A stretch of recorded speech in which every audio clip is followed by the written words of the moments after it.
You could look at people in this community and just say we're a bunch of weirdos or something like that. But deep down, I think everybody's just kind of reaching for something that brought them joy or brings them joy.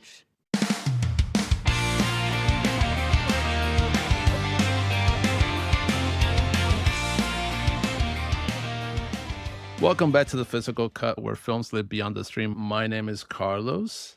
Today, I am joined by Matt from Asterisk Video, a conversation I've been wanting to have for a while now. Matt, I appreciate you being here with me today. Carlos, I appreciate you saying your name out loud, so I knew how to say it. I've been looking at your I've been looking at your name since you got a hold of me, and I'm like, I'm gonna have to figure out how to say that name before we go on there. So thank you for Yeah, having me there's a on. Yeah, there's a lot of Carloses out there, so I just decided to misspell mine. And I now love it, dude. Every Carlos is Yeah, now trying to do the same thing. And I'm like, come on, man, be a little bit more original. For a while now, I've been following you guys, and one of the reasons, and everybody who listens to the podcast knows that I created the podcast, was to spotlight small businesses, small creators, small collectors, and you caught my attention. You guys have an amazing small business that is growing. I've been seeing your posts. And for a while now, we've been going back and forth to sit down and have a conversation. So I really appreciate your time uh, yeah, for being absolutely. here.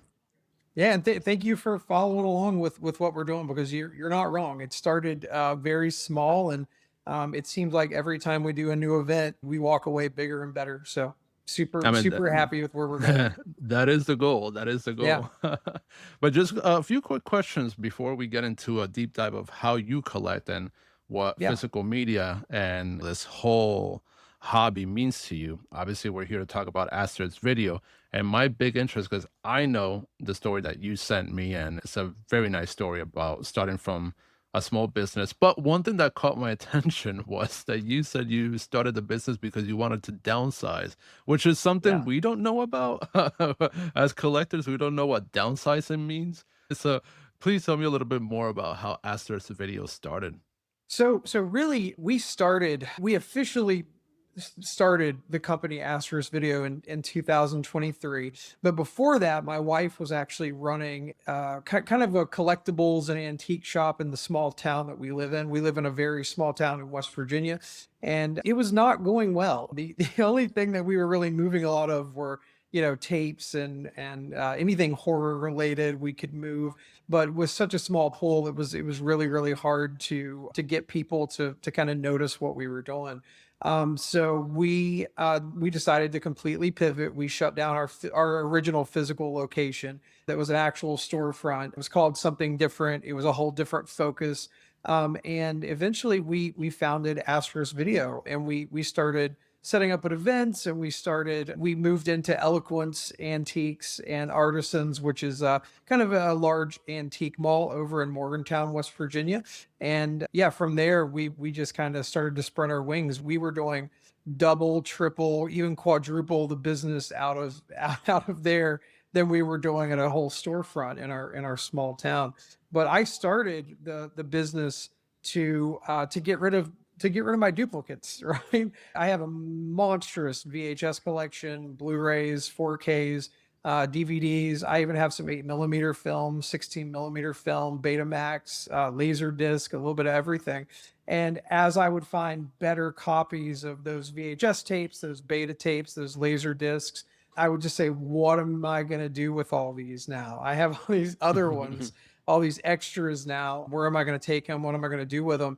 And I started selling them with my wife. And like I said, we decided to pivot after her original store was not doing so well, to mainly focus on physical media, some other fun, weird, collectible, kitschy type of stuff that we also love, but mostly physical media, mostly DVDs, Blu-rays, VHS, all the above, records, anything you can think of that's physical media, books. We have all of it. So Yeah, but I always say people forget that books are physical media. yeah, not me. I'm a Goosebumps fanatic from way back, and Stephen King, and really any horror books I'll collect. So Everybody who knows me and follows me on Instagram as well knows that every time I find a copy of even a book that I have 100 copies of, I still grab it, especially if it's mhm. a different Yeah. edition. It's just a hobby at that point. So I'm Yeah, gonna read if the same by the one. way, if any of your listeners run across any William Johnstone horror books, I'm in the market to complete that collection. So I'm going to pitch that right now. William Johnstone horror Oh, books. I know. I don't think I've Yeah. heard of William. I don't think. So, yeah, the Mhm. library that I work at, William Johnstone is a prolific Western writer, and Mm. all of the old guys who come in, they all want to read William Johnstone Westerns. And out of nowhere, a couple years ago, somebody was like, "Oh, William wrote some horror books too." And I was like, "Oh, no shit." So I look him up, and I finally run across one, and I read it, and it is the most obscene horror book I've ever picked up. And I'm like, the guy that writes all the old man westerns was pretty cool back in the 1980s. I've got a few, but I'm looking to fill in that collection. So if anybody has any William Johnstone, specifically the Devil Name series, look me up. Let me know. Let me know what you want to sell. So Yeah, I'll probably have to start a podcast for books because yeah. I do know more book collectors. I do know a lot of movie collectors, but I also Mhm. know a lot of book Yeah. collectors, and I don't feel like those two worlds, even though they're both physical media, I don't think they've collided yet. So I'm probably gonna try to bring in some horror book collectors on the Yeah. pod and expand from that because again, if we're talking about physical media, we got to talk about all physical media. Yeah, So it's starting to collide. We can talk oh more about yeah, that when yeah, we get to the events and everything, but I'll talk a yeah, little bit about that because it's starting to come together, I think. yeah. Yeah. Thankfully, because it Yeah. is exhausting. Most of the time, my pictures for a movie gets more likes than my books, and Mhm. even if it's a horror book, it still doesn't get as much likes. Yeah. But I'm like, yep, no, it's still my page, it's still physical media, and I'm just gonna go ahead and post it. So, Matt, how does Asterisk Video look like today? Because you did mention that you started from a small, doing all the events and going from a smaller venue, like you said, from a storefront. How Yeah. does that look like today? So we've expanded the space that we have in Eloquence. So we have our original location there, and we also have when you first walk into this place, there's a huge display case that you have to look at when you come in, and it is all Mhm. Asterisk video. So that was a relatively new addition, but mostly it's the events. It's the really big events we've been doing. So in the last year, we've started to work with.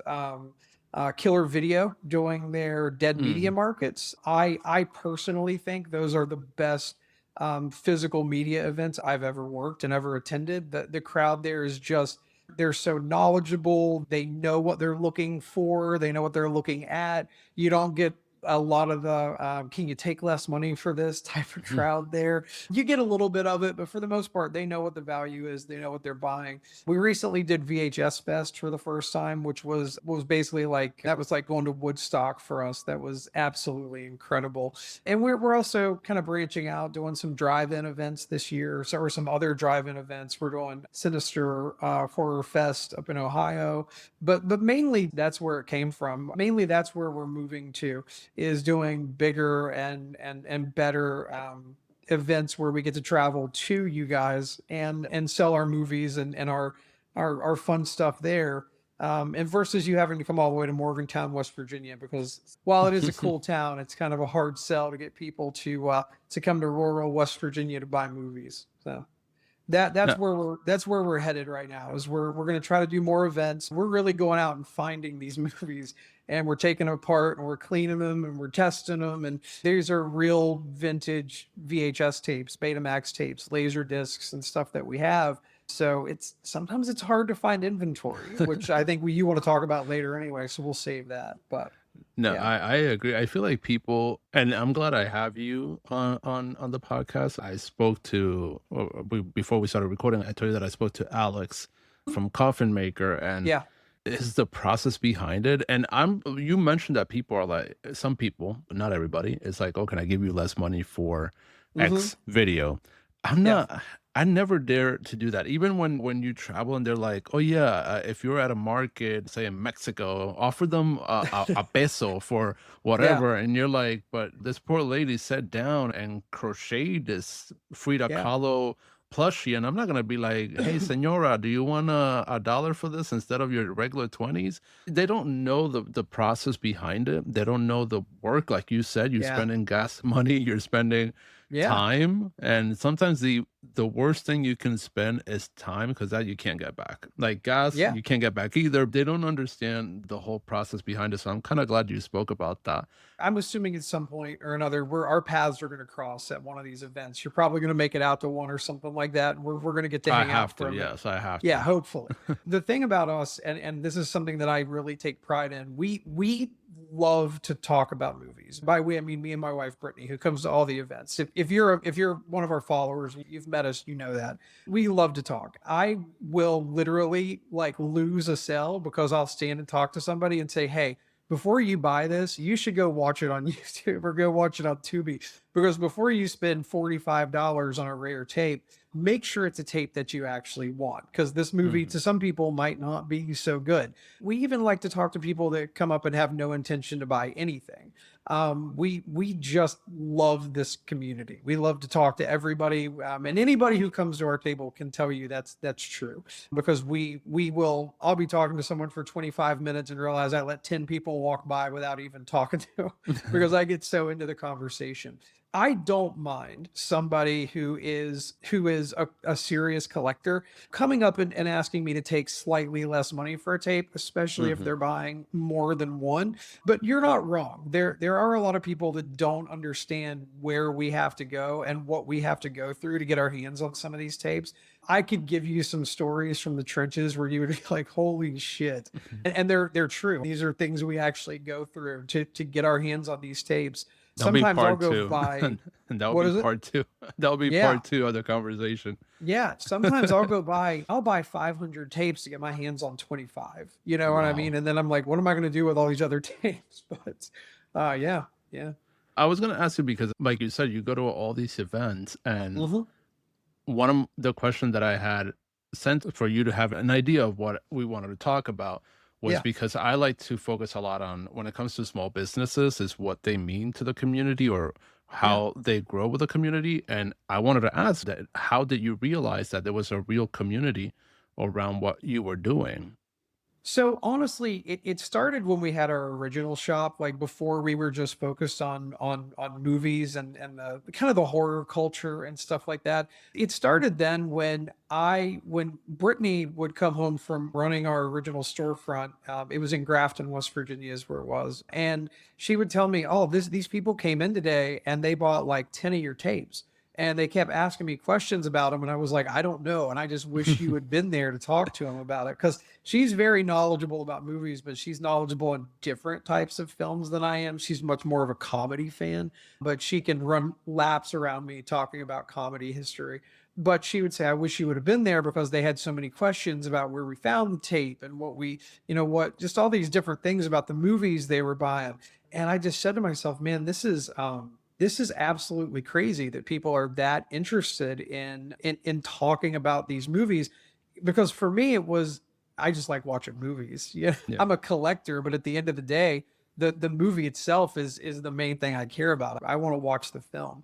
But these people would come in and buy these movies off of her and they would have a million questions about the movies they were buying and about where we get our movies at and about how we clean them and whether we can fix their tapes for them because she would say my husband takes tapes apart all the time and fixes them and that's when I started to realize like there's something here. There's something is kind of boiling under the surface that's probably gonna pop off pretty soon. There are so many people that are obsessed with physical media. They want to own copies of the movies. That way people can't remove them from streaming. That way people can't edit the movie that they're watching to take things that might be slightly objectionable out.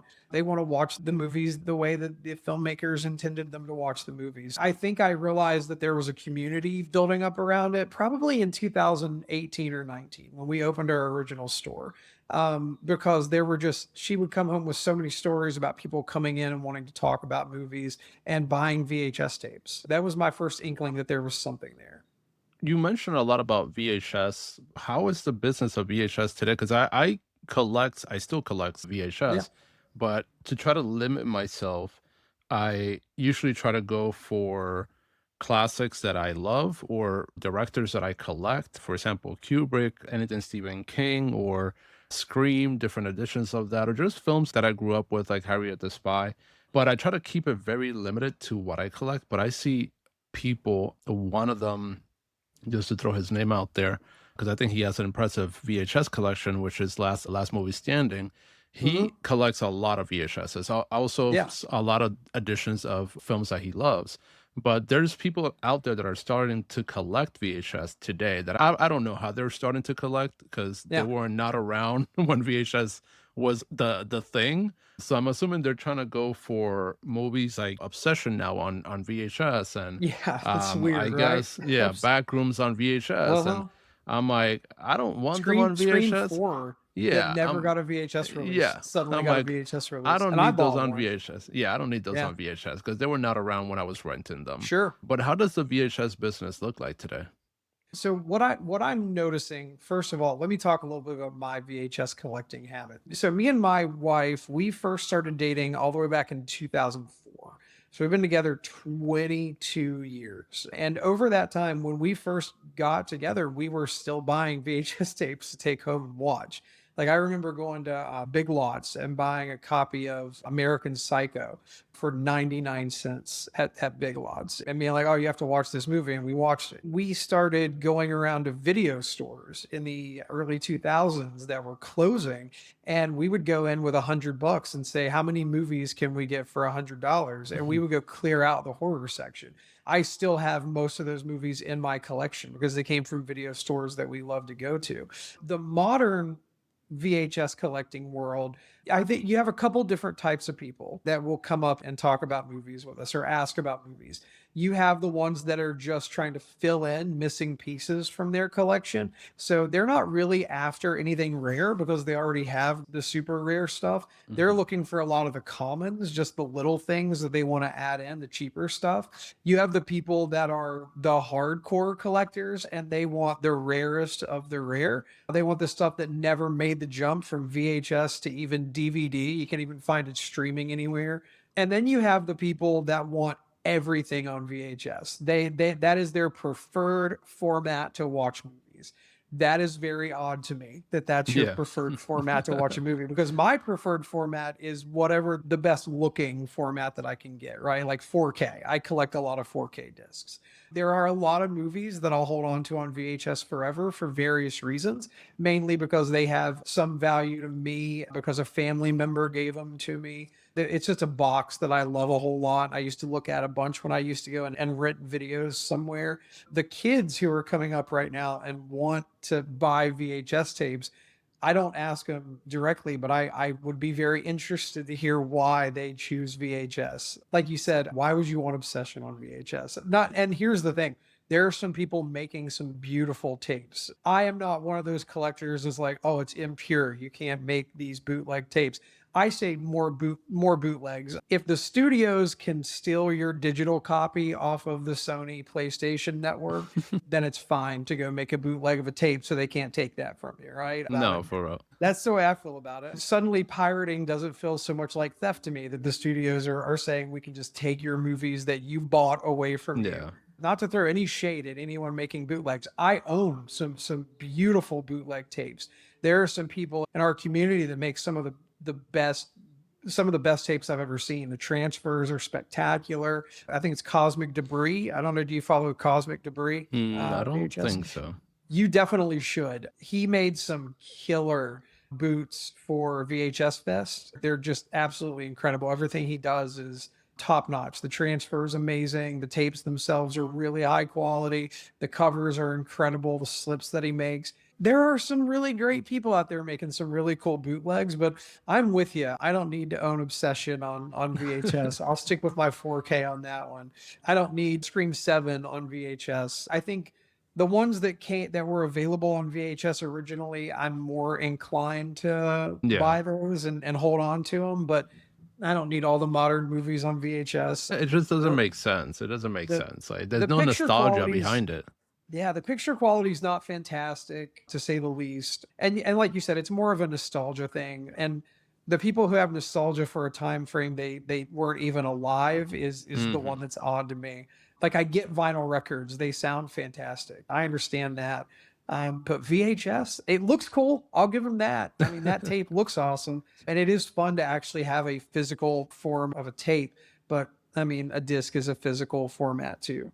Yeah, I But feel like a lot of the at least like a lot of the kids, like you said, that are collecting today that don't have any sentimental connection with the VHS because I don't think any of them are gonna be like, oh yeah, I remember growing up with Harriet the Spy and the Nickelodeon mhm. orange cassettes. Just as they don't have that memory like we do, but Yeah, they do like the aesthetic behind it, yeah. and they might not know what they're collecting necessarily when it comes to a sentimental value, but they do know how to create great photography and aesthetically Oh, beautiful agreed. photos. Yeah. The way I feel about it is you should collect whatever makes you happy, right?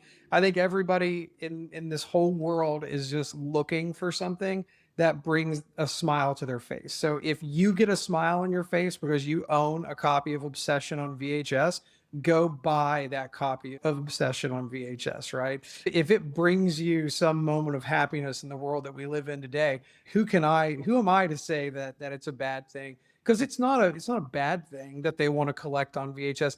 I guess I'm just a grumpy old man that doesn't understand why specifically VHS. I have talked to some people at events, and a lot of the times they're just like, oh, my mom and dad told me about these, and when I was growing up my dad had a collection of these. What I'm going to be interested in are what once we get to the kids that whose parents never even had a collection of VHS tapes. Mhm. My niece specifically, I think she's starting to get into VHS tapes a little bit because she was around me a lot and I had a ton of VHS tapes. So she's nostalgic for hanging out with me when she was younger and watching movies and looking at my collection and stuff like that. But the way I feel about it is whatever brings you happiness in this world, you should go after it. So if that's VHS tapes, then hey, more power to you. I'm glad they bring you happiness. They do look cool as hell. Yeah, they They do. look great on a shelf. They look, I think, like aesthetically, the old box art, stuff like that, it looks better than most DVDs, Blu-rays, 4Ks, Yes. stuff like that. They Yes. look freaking fantastic. But before you decide to get into it, just understand they will literally break your back. A box of 50 VHS tapes, that's a hell of a lot heavier than a box of 50 Yeah. DVDs. Just from personal experience. Trust me And on not this. not just that, It's it's like right now they're so expensive. What I done just recently, I haven't done the whole video or spoken about the latest haul that I did in London, mhm. but one thing that I've been doing is like if it's on DVD and I don't really care for the movie, or not that I don't care, it's just a movie that I might not need on 4K. I get the Yeah. DVD, and there's two movies that I got, and that's The Bride and Wuthering Heights, the latest one. Yeah. And the only reason I got them is because, as much as I like 4K, and again, I sound like an old person myself when I say this, is I don't need everything in 4K, and it's because if I like the box, that's enough for me. And there's one thing that drives me nuts, and it's the banner on top where it says 4K Blu-ray digital. I don't Yeah. need that there. I already know it should be there because I know how to read a backside of a freaking. So I got The Bride and Wuthering Heights on DVD because the UK editions, I don't know about the US ones, is a whole poster from top to bottom, and it only says DVD very small on the side. Okay. I only wanted the movies because of that. I don't know if the movies are good or bad. I haven't seen them, but Yeah. because they were £7, which transferred to like $9, I was like, you know what? I can spend the money on this, and Yeah. I You can can take the justify risk with that. it. Yeah, and if I upgrade it later on because I like it, I'm still gonna keep the DVD box because that's the reason I got it is because I love the art on the Yeah. box. It's the generic posters, but I do love the posters for the movies. So it's Yeah. like, don't pick a book by its cover, but sometimes I do pick movies by their cover. Oh, And that sometimes is they're shit, but the cover's so good. Like Creepazoid. Creepazoid is not a great movie, but I do like the 101 absolutely. films cover. So it's like Yeah. I kept it.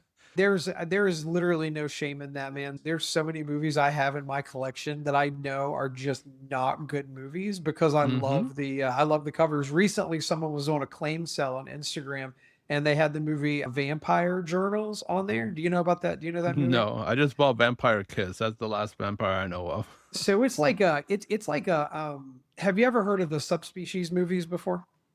I've heard of Suspicious, but I haven't seen them. Okay, so Vampire Journals is like it's like a spinoff Mm. from the Subspecies films, and it is absolutely horrendous. I don't like it at all. It's just not a very it's just not for me. It's just not my kind of movie. I love the Subspecies films. This one just didn't grab me.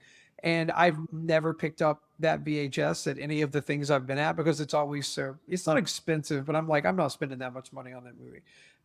And the other day someone was doing a claim sale and I think it was like $2 or $3. And I was like, there's the money I'm willing to spend to have that just sitting on my shelf for the box art. You know what I mean? So I'm the same way. I will literally just go buy something that's cheap because I think it looks cool. I'm fine with that too. Oh, yeah, I have no problem with as long as it looks cool, I really don't care, Yeah. and that's why I keep saying, like, most of the ones that are my favorite, I try to get different editions as long as I like the cover.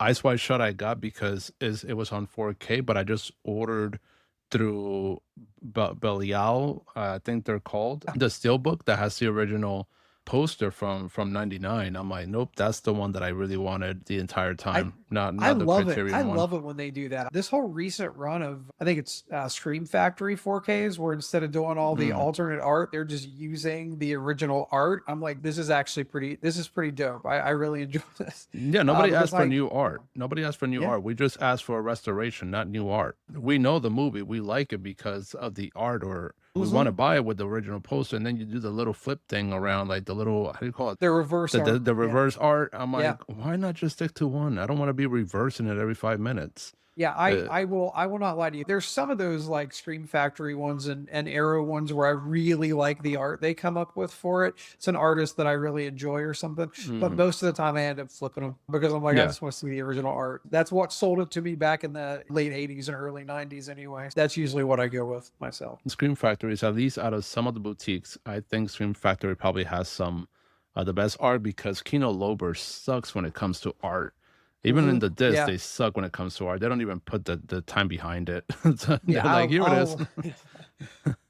we don't have anything nice to say. Just don't say anything at all when it comes to Kino. I still Said buy some releases, but dang, man, yeah, you're not wrong. Yeah. I didn't notice that until somebody pointed it out. There was a YouTuber that mentioned that. I was like, oh yeah, you're right. I never noticed that they don't have art on their disc. It's just that gray. If it's hmm black, it's fading. So like that gray disc, I'm like, oh yeah, they never put anything on their But disc. Like, I have been enjoying their. I'll give credit where credit's due with Kino. The Kino cult line is pretty cool. There are some pretty cool yeah. movies in the Kino cult line. I never thought anybody would put out the Ilsa movies on 4K, but here we are. You can go buy them if you want them. I think it's pretty cool. So You did mention earlier that you wanted to talk about your inventory because you that was a question I wanted to ask you too. yeah, And because we're talking about all this, not just the art, but just like all these random movies that are very cult classics. yeah. Where do you find your inventory, not just for Oh, VHS, but like in general? Because you did oh mention that man. you go through Yeah, through a that's lot. a question. For the most part, we do it the old school way, and what I mean by Mhm. that is we will leave on a Saturday morning and we will come home at 11 o'clock at night with a car full of stuff. We go to flea markets, we go to yard sales, we go to secondhand stores. Some of the big ones, I'll go in Goodwill and take a look, even though they're getting a little pricey for my taste. They are. Um, I'll go to Salvation Army stores if I see them out somewhere. Habitat for Humanity restores, I'll go there. Like I said, I'll drive around any random town looking for yard sales. If I ever see a citywide yard sale that is advertised, I'll go to whatever city it is if it's close enough and hit their citywide yard sale. When I say this to people, they think I'm exaggerating. I have literally dumpster dived to get tapes before. I have gotten in a physical dumpster using a ladder to pull tapes out of it. I will go to the Goodwill bins and take a look. Actually, the rarest tape I've ever pulled, what the most valuable tape I've ever owned, came out of a Goodwill bin for I think $1.49 or whatever. Ended up being by weight, literally everywhere. And I will deal with the craziest motherfuckers you have ever seen in your life trying to get tapes. I have been chased across the street by an angry man because I told him that the Chucky doll he had wasn't the one that was in the movie. I have seen some stuff, man. The answer is anywhere and everywhere. When I can, I buy collections off of people too. Just right before VHS, a gentleman got a hold of me and wanted to sell me an entire collection. And I went and bought all of it. And I found some good stuff. I found some so stuff.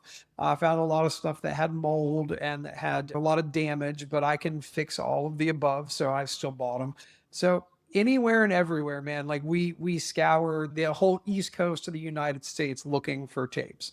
I've been as far north as Michigan. I've been as far south as Georgia looking for tapes and buying tapes. And that's why, because we get asked a lot, why don't you guys do more events? We want to see you come to more events. I Yeah. I only have so much inventory. I've got a store that I have to stock, and I can't show up with the same stuff every single time, or no one's going to buy it, right?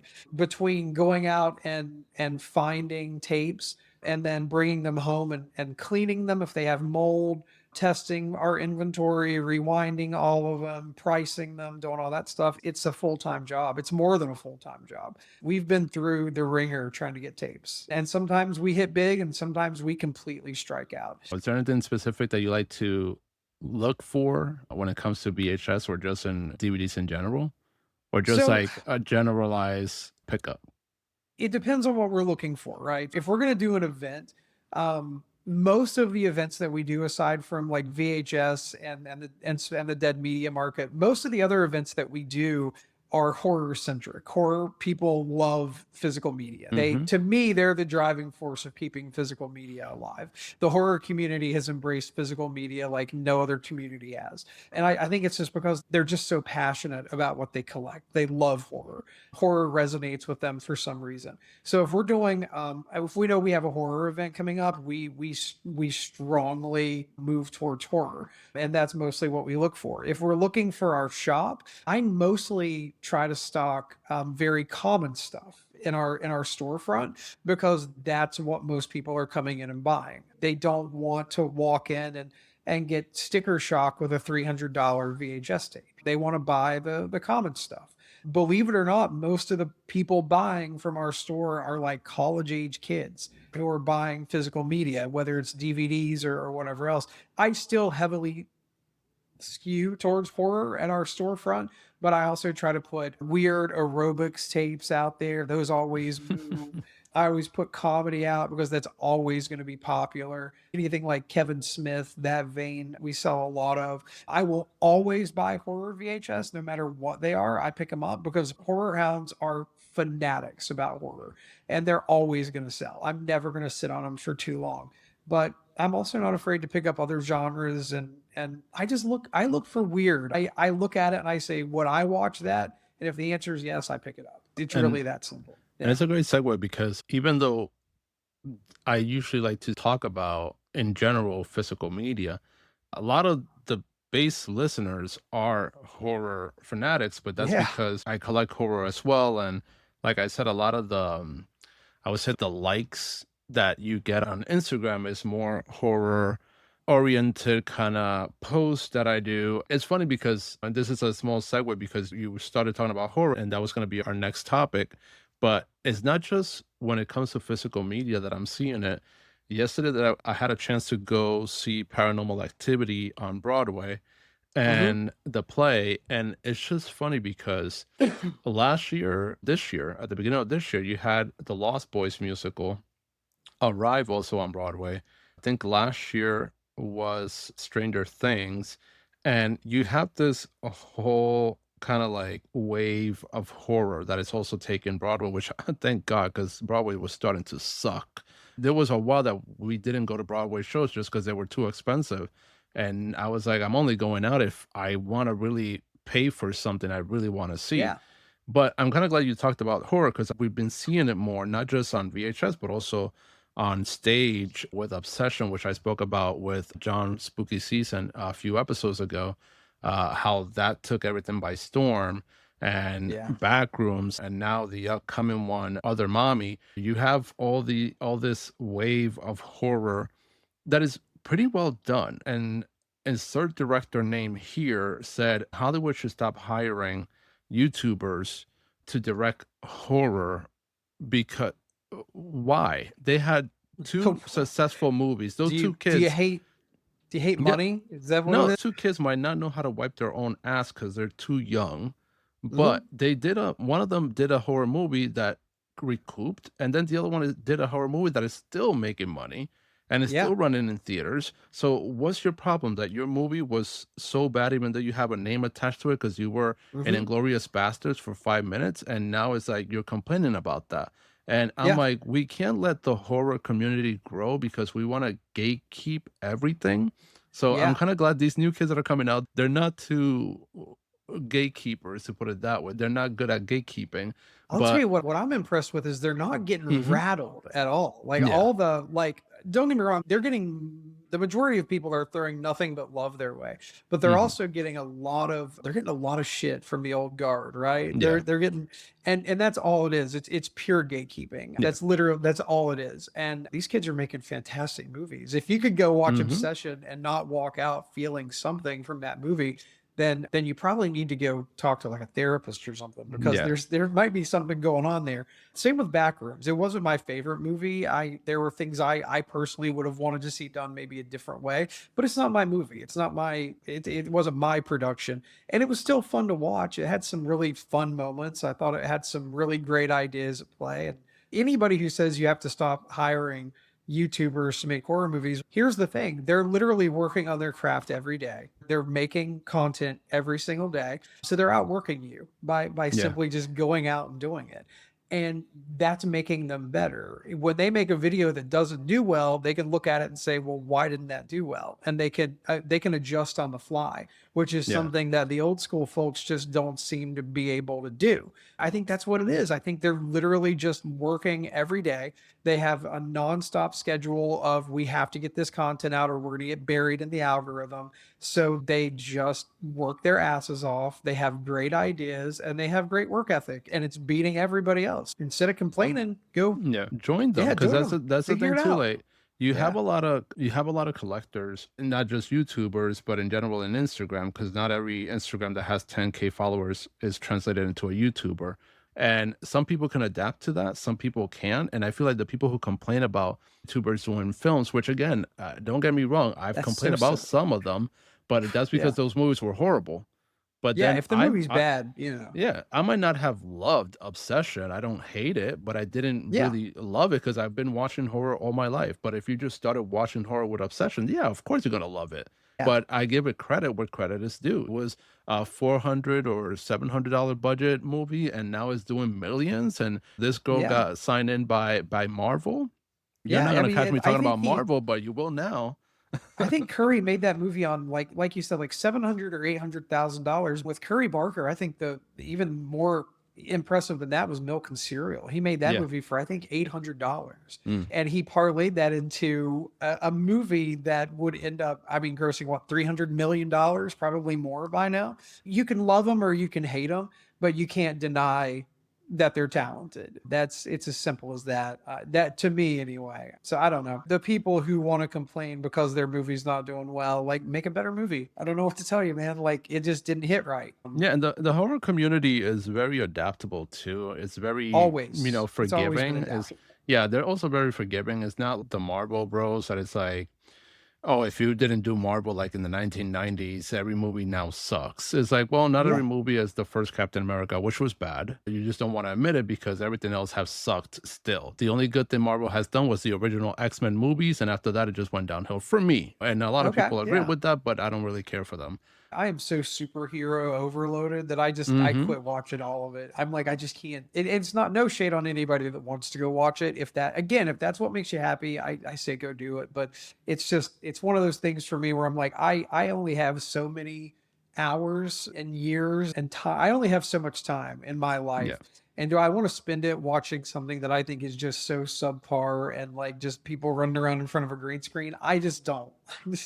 I Well, just don't. it's the Yeah. reboots for me. I get that horror does reboots, but not as Yeah. constantly as DC and Marvel do. And Agreed. I haven't seen a lot of the new Jasons just because I saw a few of the first and I was like, this is horrible. This is not for me. Same Mhm. thing with Friday the 13th. I didn't know there was one in the 2000s, but guess what? Besides the Freddy versus Jason.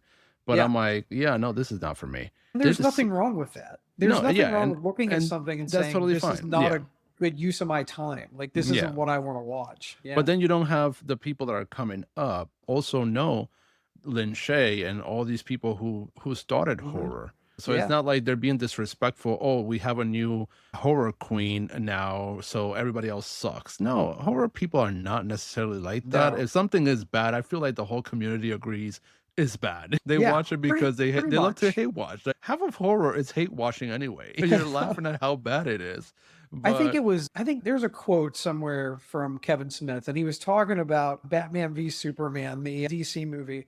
And he said he was talking about how when it came out, he was like, I don't think I was very nice to it. He said, I'm not going to focus on how much I hate it because I would rather spend my time talking about what I love than talking about what I hate. I think it's kind of the way that I do it. If I watch a movie and I don't like it, I'm kind of like you. I'm like, it just wasn't for me. I'm going to move on from that. But no, you're not wrong. There's a lot of hate watching going on in the horror community. But I think there's also a lot of people that just, I think they just love horror. And I think, like you Mhm. mentioned, they're very forgiving when it comes to horror. A horror movie can be, you have your fans of found footage because you reminded me of found footage because you were talking about paranormal activity. And they'll watch any found footage movie and they love it. You have the people that watch any slasher movie and they find something that they love. You have the people that can watch any creature feature and they find something that they love. That I think that's why horror is a very successful genre because I think horror hounds will just go watch horror. And if they don't like it, they might get a little vocal about it. I've been seeing some of that recently too.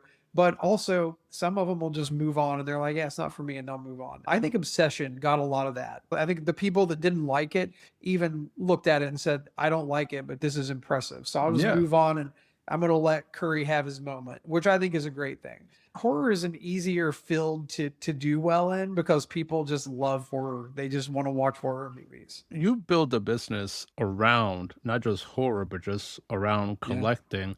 And I want to know, at least like from your point of view, because you covered a lot of the stuff that I wanted to ask when you sent me your paragraph describing a little bit about your company, because I knew of the events you've been to. Mhm. Something that I wanted to ask you about was, what do you think people tend to misunderstand about us collectors or just anybody who collects this stuff, just from VHS to DVDs to even books?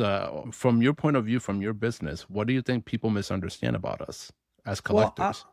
I'll tell you the first thing that pops into my head. If you go to a lot of the events that we go to, there are a lot of, and I use this term in the nicest way possible because I'm also this.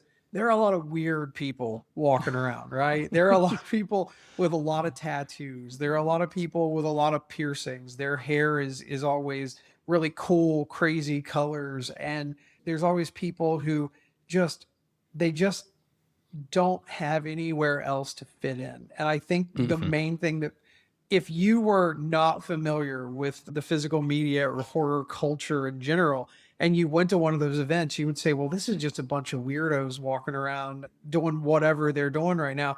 But when you actually go to those events and you sit down and you really talk to these people, you start to realize really quickly that they're just very sentimental people. Like of all the movies I have in my collection, this is maybe the best way I know to state this. Of all the movies I have in my collection, the one that means the most to me is a copy of The Terror, the Roger Corman flick. Oh, okay, okay. I'm a Roger Corman fanatic because of this movie, right? And back in the 1990s, my parents and my grandma, they took a road trip together. And while they were out, they stopped at, get this, because again, I'm from West Virginia. All right. We're a little bit behind the times. They saw a Walmart and we didn't have Walmart in West Virginia at the time. So they were like, we're going to stop at Walmart and we'll get all the kids something to take home. And what my grandma brought me was a copy of The Terror. It was a Good Times Video copy of The Terror. So every time I look at that movie, all I think about is her. Every time I play that movie, I'm not just watching a movie that we used to watch together. I'm watching the movie that we used to watch together. It's not just a tape to me. It's a time capsule. Mm. It's a reminder of someone that I cared about a lot, who cared about me a lot when she was still alive. So I think there's a lot of that in the physical media world. I think there's a lot of people that just have great memories of watching these movies with the people that they cared about a lot. I get that a lot. There was a lady who stopped at our booth back at Horror Realm this past February, and she really wanted a copy of Big Trouble in Little China. And I was talking to her, and she said, my husband recently passed away, and this was his favorite movie. And years ago, he decided to sell his copy, and I would give anything to have that movie. I didn't have a copy of it. I literally went home. I took her information. I went home. I called a couple friends who I knew might have a copy of it. I got a copy of it and I just gave it to her. I just mailed it to her because it touched me so much to hear her tell the story. So I think you could look at the physical media collectors, you could look at people in this community and just say we're a bunch of weirdos or something like that. But deep down, I think everybody's just kind of reaching for something that brought them joy or brings them joy. And in their hearts, they're just great people who want to watch movies that remind them of why they love movies, I guess. Where do you think the physical community goes from here? At least like right now, we're just I wouldn't say afraid, but we're very cautious and Hmm. alarmed with the whole, not just AI, but just I spoke about Sony with Super Bowl jump recently about Sony Yeah. taking out discs for games. And so is I wouldn't say we're paranoid either because half of us can be like, we told you so. And we I don't mean, like I to think be we're all right, having but that moment right now, yeah. though, right? We're telling I'm all of our never friends, we told you so. We're yeah, telling all of them. I'm never wrong. I'm just waiting for people to prove me right. And I feel like we saw as collectors, we saw that coming. And We did. there's always the alarmist that is like, oh, physical media is dying. No, it's not. It's just you. You're asking for too much. And Hmm. realistically, not all of us can purchase everything. We don't all get stuff sent by Universal or Kino Lorber or Barnes and Noble to do videos with, so we can't all Yeah. afford it. You can't even afford yours. That's why you have a YouTube channel and you try to make money out Yeah. of it. We all collect in different ways. But moving forward, because again, we've seen the resurgence of VHS. Like I said, I started collecting some DVDs, and this new generation is mostly focused on DVD. And Yeah. one thing I actually want to speak to, and that's a conversation I have pending, is the sales and the importance, I would say, or priority of DVD in Europe. Every time I travel there, everything is just DVDs and brand new DVDs and 4K Hmm. transfers, 2K transfers with DTS 5 point. I'm like, wow.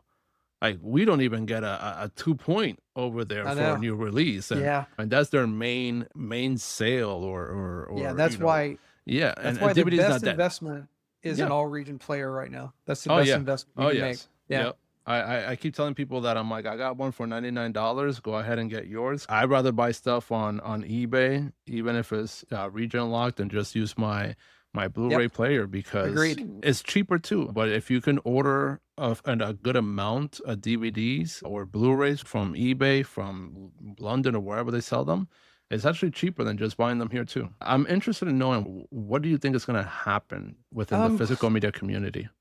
when it comes to new physical releases, I'm going to say something that I genuinely believe right now. I think we are right now, we're living in maybe the golden age of physical media releases. Thanks to people like Arrow, thanks to people like Vinegar Syndrome, thanks to Scream Factory, we have more access to physical copies of rare, hard to find, cool movies than we've maybe ever had in my lifetime.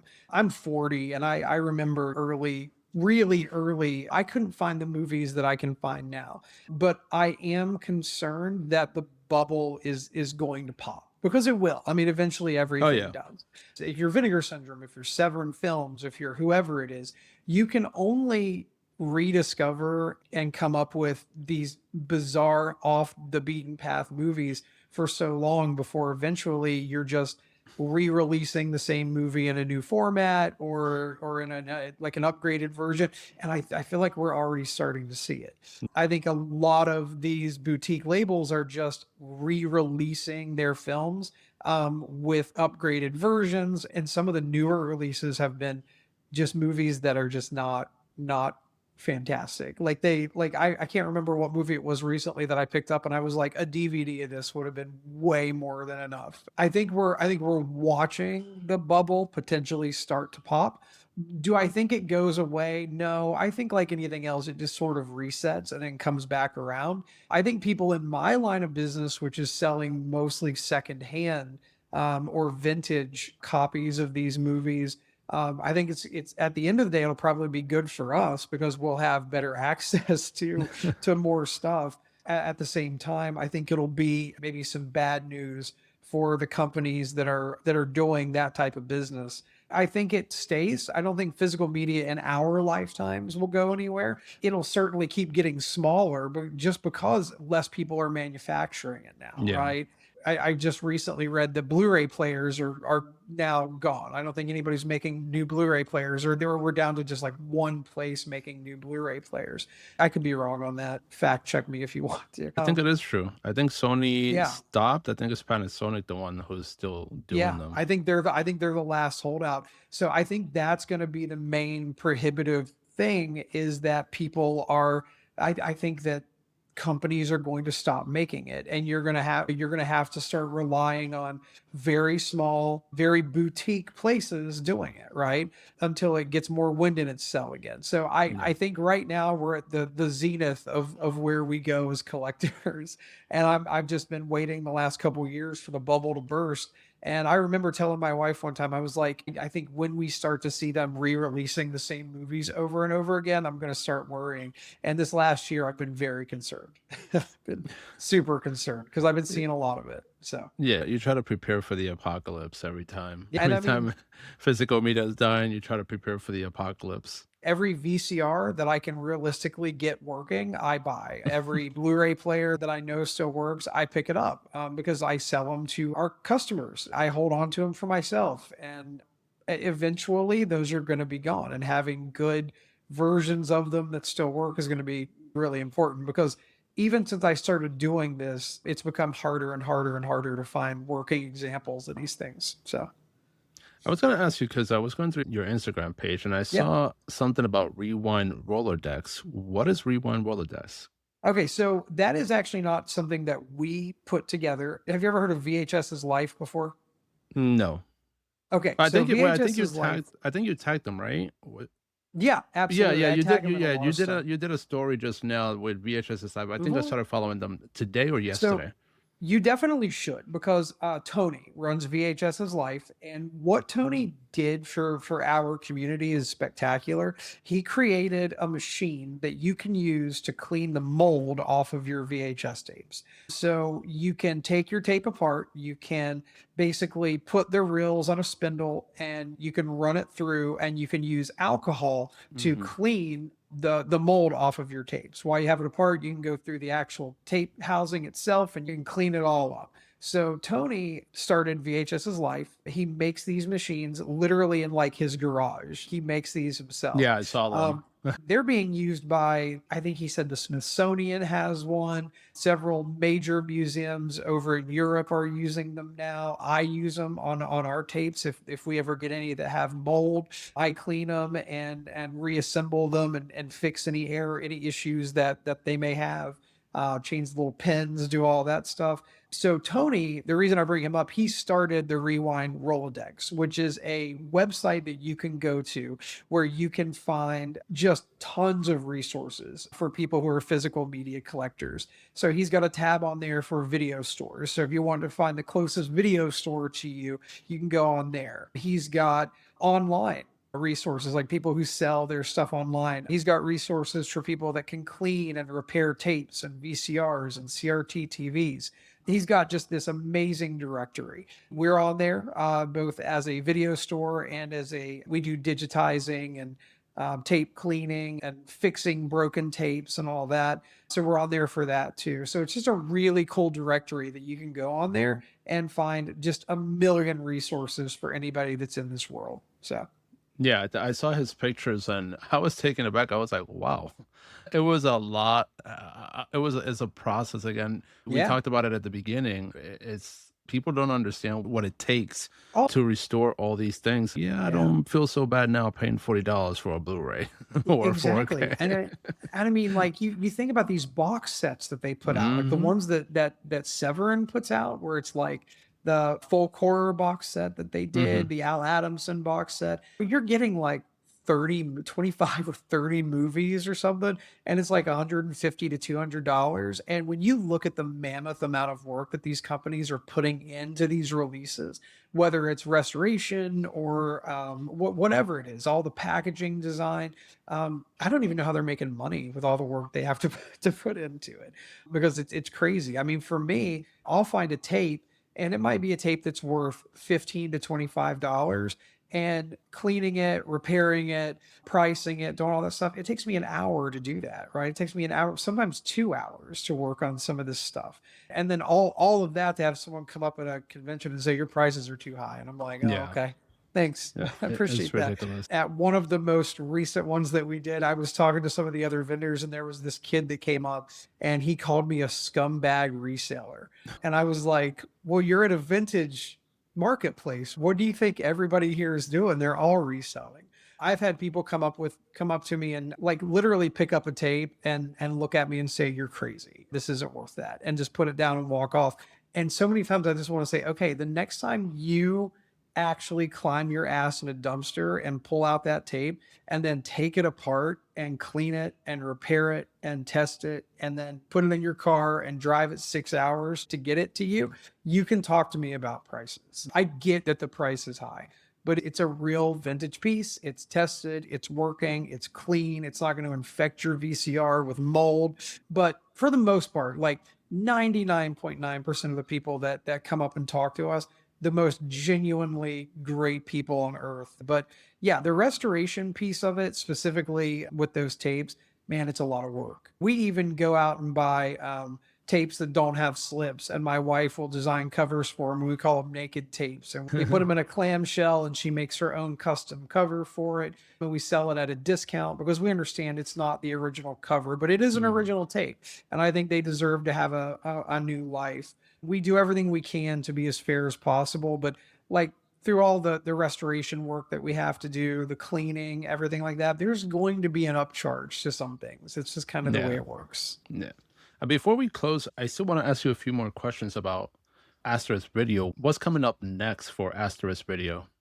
There's going to be a big update on something that we've been working on for 2 years coming this winter. So I can't say what it is yet because there's still a couple things we got to iron out. But we got some cool stuff coming up. We're working on something new that I think people are going to be really excited about, especially the people that already follow us. So be on the lookout for that. But as far as events and stuff like that, we have a ton coming up. We just like literally today I signed us up for another event like an idiot. We may be hosting our own event maybe this November. We're looking into that, trying to bring some people to Morgantown, West Virginia to do a cool tape trading day. So that could be potentially coming up in the very near future. It depends on when this episode comes out, but on August 29th will be in Youngstown, Ohio at Rewind or Die. That is a wrestling event coupled with a movie screening where they're showing Predator and I think They Live, I believe. That seems like a fun event. After that, we're going to be up in Pennsylvania at Mr. Extravaganza, I think is what it's called. They're doing like a George Romero screening up there. We got Oh, invited to nice. that one, and I was super stoked about that because I love drive-ins. Then we're going to be back at our normal Dead Media Markets in Akron, Ohio. And then we're going to Sinister Horror Fest after that. We got a couple more before the end of the year, before we take a break. Because we always take a break in November and December, just spend time with our families. We don't go out and buy tapes or anything like that. We just take it The easy. But one, um, that's the time to dedicate to the yeah, family, see their yeah, it's faces. Yeah, and it's one of those things where what's coming up for us is just we're gonna keep working. We're gonna keep on showing up at our events. We're gonna keep on trying to rescue as many tapes as we can and get them into the hands of people that want them. DVDs, Blu-rays, all that stuff too.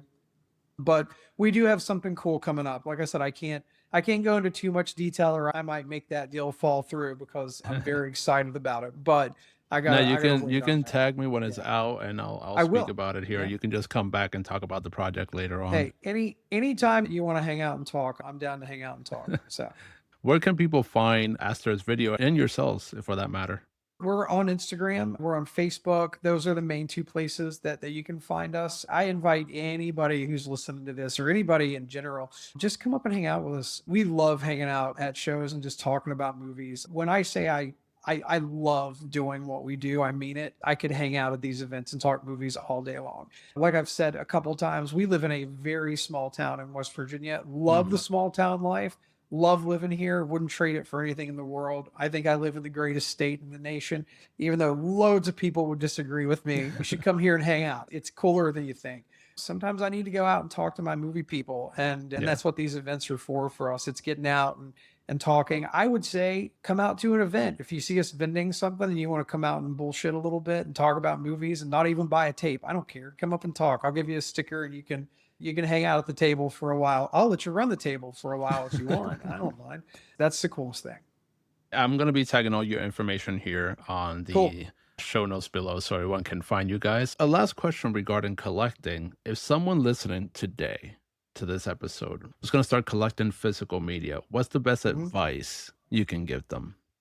Not to take any money out of my pocket, Facebook Marketplace, because if you're just getting it, if you're just getting into collecting and you want to find a lot of movies for cheap and you're not necessarily looking for like the high end, because it gets, let's be honest here, man, and you can attest to this because you've already said it on this, it gets expensive. Sometimes price is very prohibitive for people getting into this world. But my advice would be go to Facebook Marketplace, look for DVD collections, because even if you get some and you don't want all of them, you can regift those to friends. You can give them to your local library. We'll probably take donations from you of DVDs. There's little free blockbuster things all over the country now that you can put the ones you don't want in and just take the ones you do want. But like I find DVD collections all the time for like $20 on Yeah. Facebook Marketplace, and that's a really good place to start. The other thing that I'll always tell people to do, because this is my tactic for my personal collection, um, is go to Vinegar Syndrome, Severn Films, places like that when they do their big sales. Especially Vinegar Syndrome when they do their subscriber week sales. Those are even better than their Black Friday and halfway to Black Friday sales, and you can get loads of movies for $100. There's some really fun stuff in there that will almost always hold its value too. So you're not gonna like lose a bunch of money if you have to get rid of it Yeah. and chuck it on eBay or something like that. Go to your local library. I'll throw that out there because your library probably has a massive collection of physical media, and they probably have ones they're getting rid of that they would be willing to give away. You can always go ask. Flea markets are really good places. But if you're going to get into VHS, check your tapes for mold. I can't tell you how many people have come up to me at events and been like, I bought these from somebody else and they're Yeah. covered with mold. I've had tapes on my table and someone's opened it and like, oh, you've got mold on this. That's the world of VHS tapes, guys. They get mold on them. I have literally stood at our table with a screwdriver and shown people how to take a tape apart and how to clean mold off of them. I don't want to gatekeep. Like I can clean the molds for you, but you could also save money and just do it your damn self. It's not Yeah. that hard to We used do. to. Yeah. Um, yeah. We used to growing up, So we used to. yeah, ask your parents if they have any DVDs they don't want to keep anymore. They'll probably let you take all of them. They don't want them anymore. So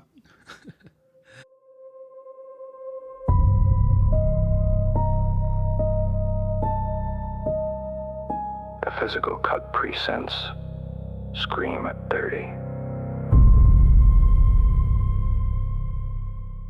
Well, Matt, before we go, we did speak at the beginning. I did mention to you that throughout the year I'm doing a a silly tribute, but it means a lot to me for yeah. Scream, the original, the OG, And I am 1996.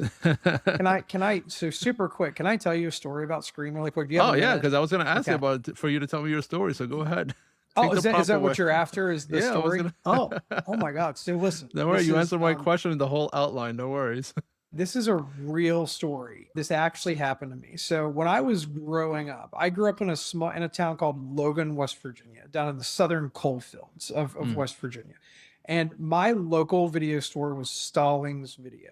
I worshipped this place. Like I would go check out 6 movies and I would be right back at 10 a.m. the next morning when they opened, bringing those 6 back and getting 6 more. I basically had an open line of credit with Stallings Video.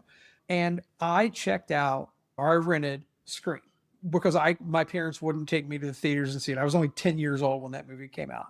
So I rented it because my parents also were like, listen, if he wants to rent R-rated stuff, anything but what's behind the curtains, he can check them out. He's pretty advanced for his age. I don't think that's R-rated behind the curtain. Yeah, exactly. Yeah, that's a little more extreme. So I rent Scream, right? And I take it home. And I swear to God, I put this tape in. It goes through the upcoming attractions, it goes through everything.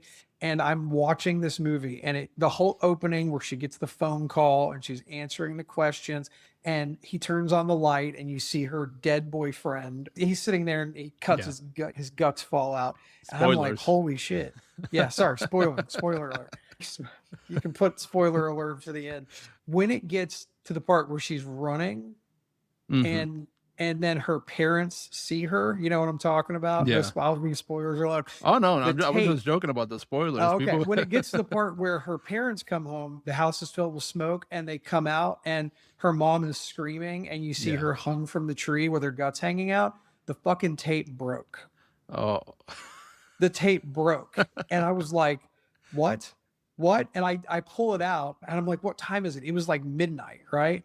So I'm like, "Oh no." I was like, what am I going to do? And I go and tell my dad, I'm like, listen, this tape broke. We got to fix this. And he's like, I'm not taking that apart because that's not ours and I'll get in trouble for it. You got to take it back then tomorrow.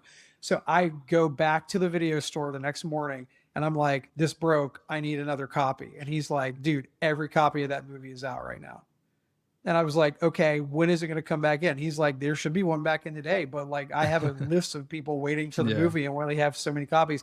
I had to wait 2 fucking months to finally see that movie after the tape broke. Like all I knew about the movie was that much. And then right when the Scream logo came up, boom, the tape broke and I was screwed. So that movie became just complete legend in my personal canon because it was like this extreme, for me at the time, extreme horror moment. And then the tape broke and I had to go for 2 months. So by the time I finally got to watch it, I was like, this is the greatest thing I've ever seen. And it's to this day still my favorite slasher movie. Just my absolute favorite slasher movie. And it's just because probably the tape broke when I was watching it. So all of you kids who think that you're going to love VHS tapes, wait until one breaks when you're really into it. Then you'll see how much you love VHS tapes. Yeah, I had to buy mine. I kept mine for about 2 months. And I spoke about that already on the pod that the store owner told me to buy it from him. And when you have a video store, a home video store, you have to pay for licensing. So he said, just pay me the license and you can just take the VHS because you've had it for so long. You keep paying. You could have bought it by now. And back then I didn't know, besides Blockbuster, I didn't really buy movies because they were expensive. Yeah. And I was probably 14-ish. I don't even know how old I was at 97 or 98. And so he would say, just buy it. So I paid him $98 for my allowance for the VHS just to pay off the license. Every penny. Yeah, and I kept that, and I lost it because I moved around a lot, so I lost it. And I hunted down a good edition of the VHS, and I finally found one for like about $25, which I assumed to pay at least 100 more just because of inflation. Whoa. And it's one of my favorite slashers, but it's also Wes Craven is very good at what he does. I think him and John Carpenter are very good at what they do, and it's a staple. I own, every time I see a VHS copy of that movie, I buy it just in case it's better than the one that I currently have. I also don't have my original anymore. It got destroyed years and years and years ago, but I have a couple good copies in my collection now, so I'm pretty happy. But yeah, Scream is, I feel like that's one of the movies you had to be there in the mid-90s to understand that, and the Blair Witch Project. You kind of had to live those to understand why. And I still say, like, when people ask what are, like, because I will say sometimes there are movies that should be watched on VHS instead of other formats. Thank you so much, Matt, for joining me here Yeah, today. But if absolutely. you are listening to this, you can follow Matt and Brittany at Asterisk Video on Instagram. I'm going to be linking those here below. You can follow The Physical Cut at The Physical Cut Pod on Instagram. And you can also check out our website at krpodlab.com. That's krpodlab.com. Thank you so much for listening to The Physical Cut, where films live beyond the stream. And I will see you guys next time.